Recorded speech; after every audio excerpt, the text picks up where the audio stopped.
The Get Out Challenge through April 27th. 30 miles or 30 minutes each day. Hey everybody, Mikeycat Outdoors here. So what are we doing today? Doing a little brisk February hike. Homer Stemler. Go! Haven't been out here for a while. It's been at least a year and a half since I've been here. I think the last time I was out here is when I injured my shoulder. Oh no! Almost fell in a sinkhole. It's expanded several times over the past couple of years, and yeah, it's usually muddy out here, so I haven't been out here too much. Just decided I need to get out, do some sort of hiking, so that's what I'm doing. They've expanded it over the last couple of years, and I'm curious to see what's still expanded and what's grown back over, as they brush hogged it and made some new trails. So yeah, let's check it out.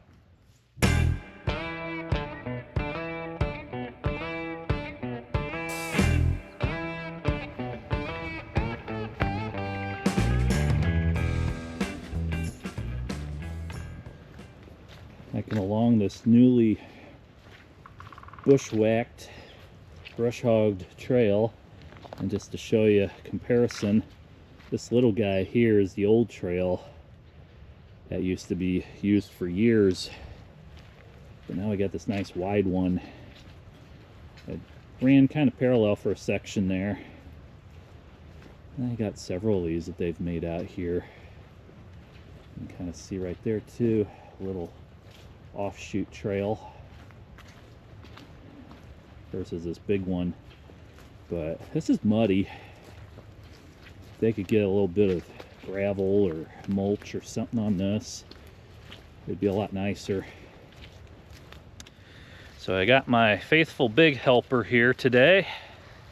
Not that you're big, but you're not little helper. So what do you think so far? You gotta look at this. Sinkholes, yes. Karst topography makes all these sinkholes with groundwater and stuff. So there is one way down in there. I hiked that years ago with a guy in Scouts, and there's like an actual underground cave down there, but a lot of thorn bushes and stuff to get down to it. That's just kind of a small one, but from what I remember, I think there were some people that dropped a rope and rappelled down in there, and they said it was like 40 to 60 feet deep, and there was like mineral deposits and other stuff down there. But I'm not that brave. I just go around the open sinkhole and hope that I don't fall in there. But there's little ponds and other things. There's supposedly a cave on one of the private properties that's adjacent to this, but you're not really allowed to go in there unless you get landowner's permission, and that's more than likely not going to happen for most people. But this is a nice little nature area. It's always muddy, but there's a lot of good areas just to walk, and people come out here, walk their dogs, and you know, just enjoy nature. Woohoo! Turkey tails. Lots of turkey tails. Gobble, gobble, gobble.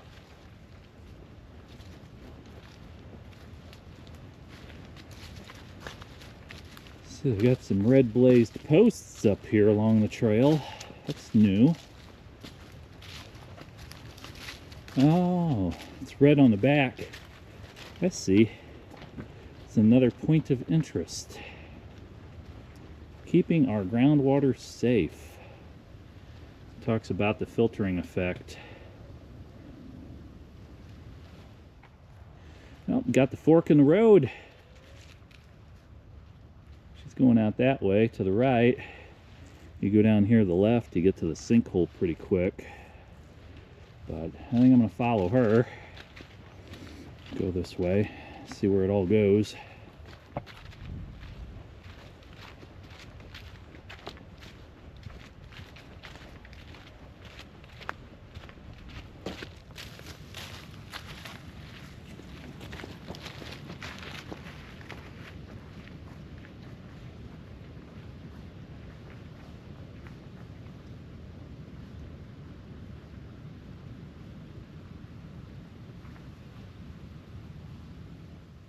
There's a nice little widowmaker. Got a tree. It's all rotten inside. Fell down. Got another one here that's rotten. Fell on. Making a little tripod here. You could probably do a bushcraft shelter in the woods. Cool nature.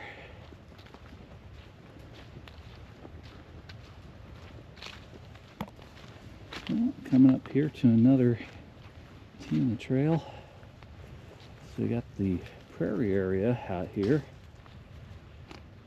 Prairie grass once dominated Illinois.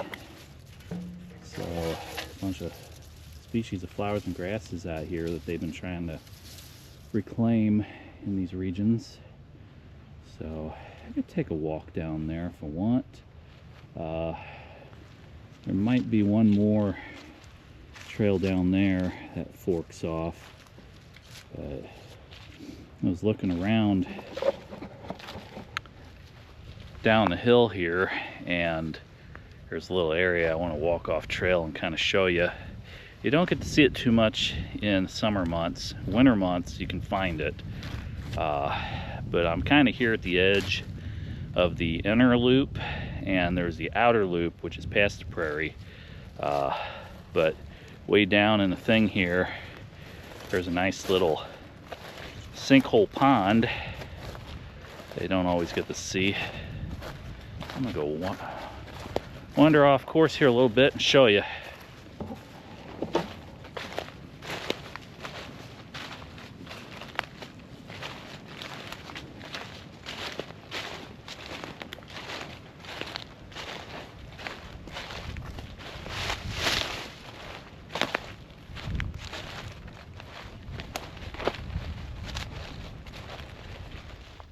Well, there's a little pond.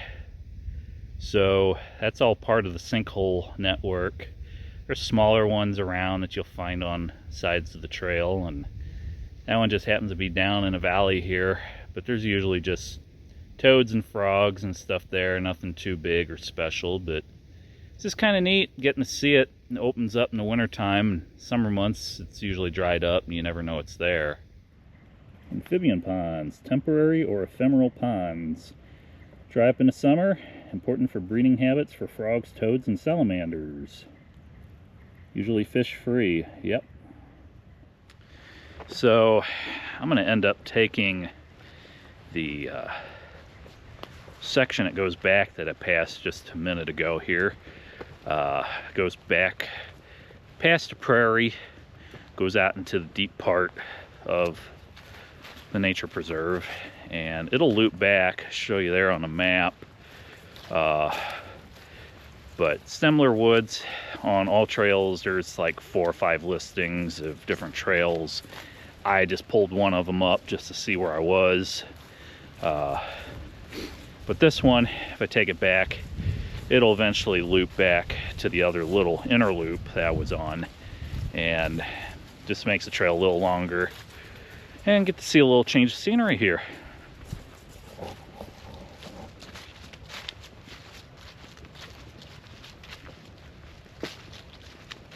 Really cool prairie grass. The woods on the other side.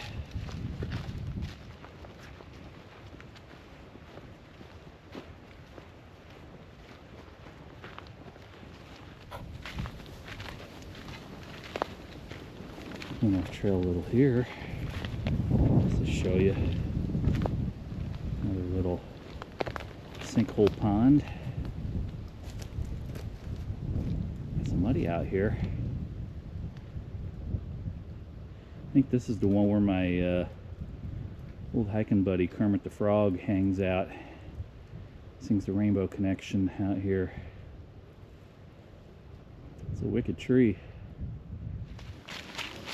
So many sinkholes out here, you can't believe it. And maybe I'll fall into one.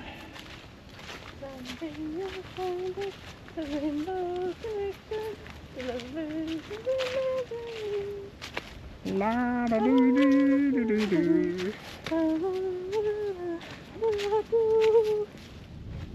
Wildlife of the forest.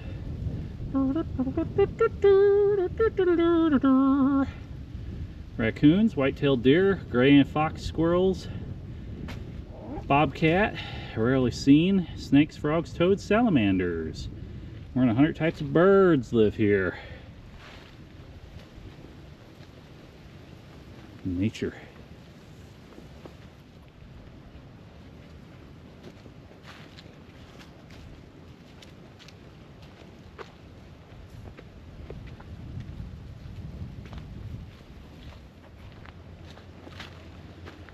Got some black stuff here. No horses, no ATVs. Violators will be prosecuted. So that goes way back to the far reaches of the prairie, and this will go this way. It's eventually going to connect back into another side jaunt that goes to the inner loop that we came off of originally, and there's another little fork that goes out to another guy's property. There's some cool elevation changes out there, but this part here is fairly flat. It's just way out here in the depths of this, and it's just a nice change of pace. Just get out and explore.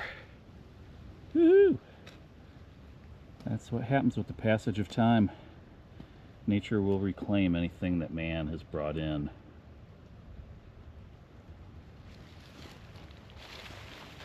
I can see a house down there in the distance.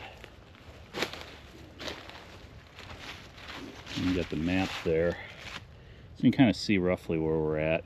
Came off out here on this back part, and it's eventually going to loop back, so I can either come back to the main trails, which I think there's a park bench somewhere around up here if I remember right, and this one back here goes off to that house and stuff out there. So let's venture forth. Well, we're at a three-way here. Got the sign over here on a tree. It says out, so that corresponds with that little right-hand turn there on the map. And then up here straight ahead, I think that was a former trail that they dead-ended, and then this little jaunt back here goes back to that guy's house and kind of dead ends, I think, at the horse gate, if I remember right. So which way you want to go, kitten? You want to go on something known, or you want to go explore and adventure? Explore, adventure. Explore and adventure? Mm-hmm. Well, I can show you this house over here if you want to see. So, what about the sinkholes? The sinkholes? Where do we go for that? Well, to do the sinkholes, you go towards the out, and you go back on the main part of the loop. Okay. So, well, I heard you say adventure. I figured, you just want to go out in the woods and, just see what's out here. But, yeah, we can see the sinkhole. There's a big hole in the mud. But, what's down that way? So, like I said, the straightaway there, it looks like it would go on a while, but there's a bunch of trees and stuff down there, so that's not really a declared path. I just went down there one time, but so I guess we're going here on the out. Out. Whee.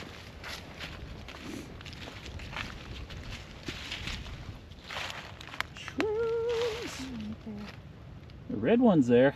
Yummy. Kind of orangish. So what do you think those are, Master Mushroomologist? Need to study our mushrooms.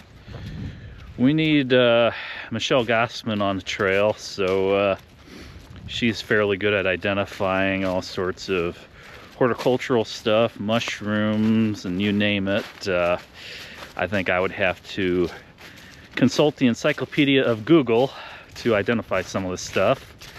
I used to know a lot more when I was a kid, out in the woods every day of the week. As an adult, some of that stuff, if you don't use it, you lose it. It's good to reconnect with nature get off your duff and get some exercise, even if it's cold out. And yeah, but we got a snowstorm, I think, coming tomorrow. Sound about right? Snow and ice. So yeah, I figured I want to get out here and see some nature while I still can. Maybe I'll go put up my hot tent.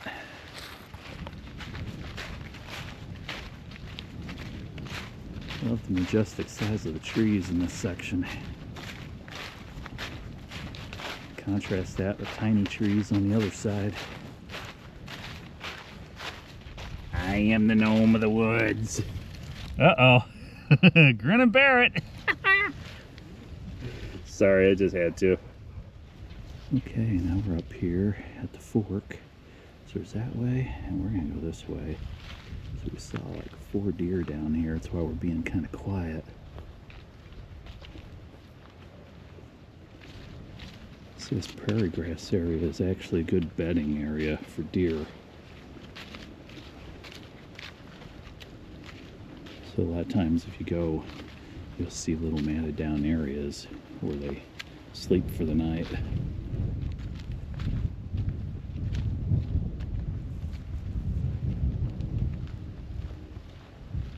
When we get done with this trail, Bordeaux, here we come. Almost. It was like 4 or 5 down. 4 or 5 doe? Yeah. And, So here we got part of a path that connects back. And we're continuing on this way. So there's the park bench. So this is part of the inner loop. It kind of comes around here.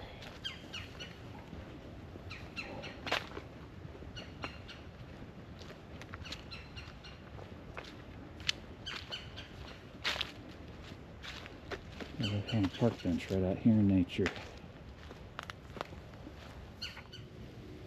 Mama said life is like a box of chocolates. You never know which ones are full of nuts, which ones are gonna give you the bruns, which ones you're gonna choke on. Yeah, chocolate. Nah, I'm just kidding with you. Let's go hike. You never knew what you were gonna get there, huh? Yeah.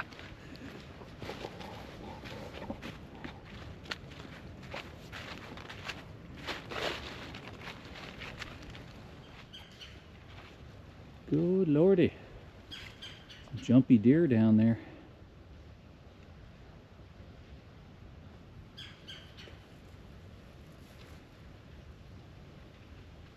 You're hightailing it.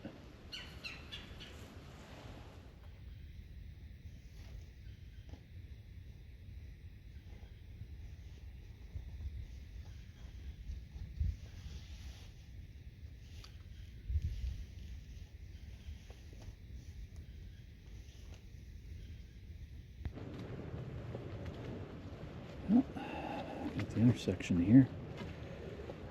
Here too, another blocked off path. That one goes way back, joins in with some other trail stuff, and there's a house back there. But following the red arrow, heading back this way. I'm gonna go hit the sinkhole. It looks like they got a bunch of orange fencing up there to keep people out of that area. So it's gotten pretty dangerous.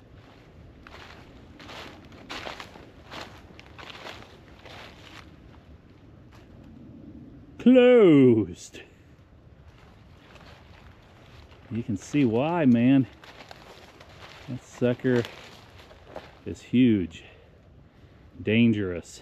Rumor is it took the life of a dog. Almost took the life of a Mikeycat over a year ago.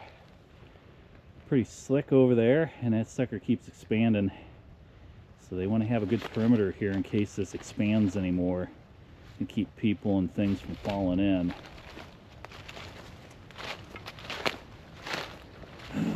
But somebody trampled this down.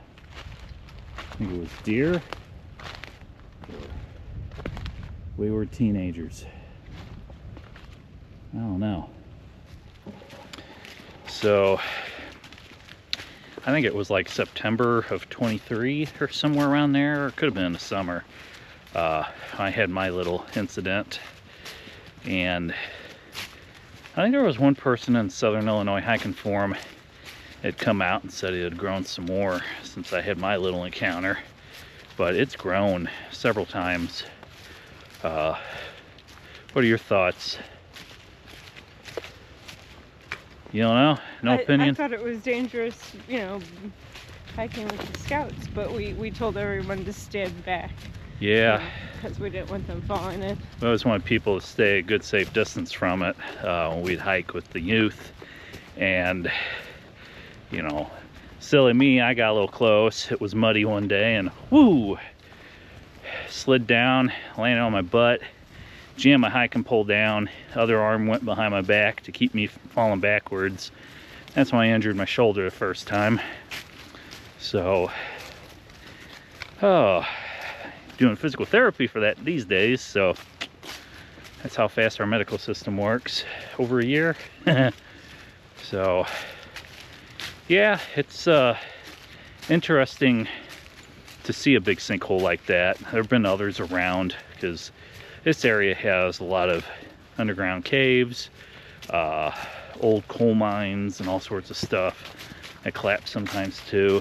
And, you know, it's just an area you want to be safe when you know there's sinkholes. You don't go too daringly close to them and cause yourself a problem, because if you fall down one of those, you're probably not coming back out. If nobody knows where you are, or you're way out in the boonies, help ain't coming. So just be safe. All right. All right, enough of the safety announcement.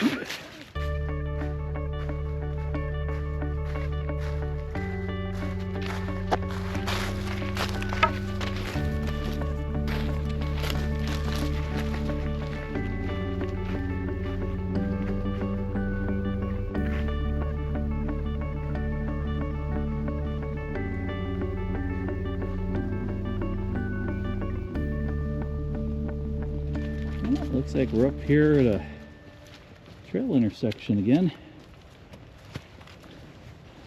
So back here amongst the original loop going back out. Well, everybody, I made it back here to the Trailhead sign. I got the map up here behind me, so whenever you come here, they don't have maps anymore, but you can take a picture of that and kind of figure your way around, and they are all on all trails. So what'd you think so far today? Yeah, it was a good workout. A little chilly today. Even on a chilly day, it's fun. Yeah, it's not too bad. There's not a lot of bluffage or anything out here. It's usually fairly sticky muddy except for summertime. So just make sure you got a good hiking stick and boots. Definitely boots or high tops or something, because it does get a little sticky mud and slick mud too, depending what part of the trail you're on. Sinkhole, yeah, kind of surprised they finally decided that liability and safety outweighed the viewing potential of going next to the sinkhole, because it was dangerous. I think one of the locals, he let two dogs run around, and he was always out here in like a 1970s trench coat and stuff. Harmless guy, but you know, the first time you see him, it's like, huh? But we had a black dog and a yellow lab, and the black dog, I think, disappeared, and he didn't know if something happened or if it fell in a sinkhole. I almost fell in a sinkhole, so yeah, I can definitely understand, you know, safety issues, but outside of that, the rest of this is fairly easy going. You got a little bit of, you know, little hills, but nothing super major. There's a lot of people come out here with their dogs. They walk, they'll hike, run, jog, whatever. You know, it's not a bad little place in the area. This is between Millstadt and Columbia, Illinois, and this used to be a guy's farm generations ago, and he just kind of donated it off to turn it into this nature preserve. And there's this, I don't know if it's the Clifftop Alliance or who it is, somebody in the local area that does like White Rock and I think even Storm at Haas and all those trails. They maintain this too, so it's maintained. Usually if there's something down a trail, they get to it, they cut it out of the way and stuff, so it's not too bad out here in terms of maintenance. Just, you know, it's more natural, so you got all the mud and the plain dirt and stuff. That's really about the only thing you got to watch for. Just good footwear, and you can do the inner loop, you can do the outer loop. They got a couple of those little extra trails way in the back, and you get a taste of either forest or the prairie grass. And yeah, so have at it. If you're ever out here, check it out. And anyways, if you like what you've seen, feel free to like, comment, subscribe, thumbs up, all that good stuff if you want. Just don't be that one guy that always gives me the thumbs down. I know who you are. So yes, I am watching the stats. But yeah, it's pretty nice. Anywho, I'll quit rambling. Hope you liked it all. Catch you again in the outdoors. Thanks for watching. We did how many miles there? 2.2? Yeah. It's not bad.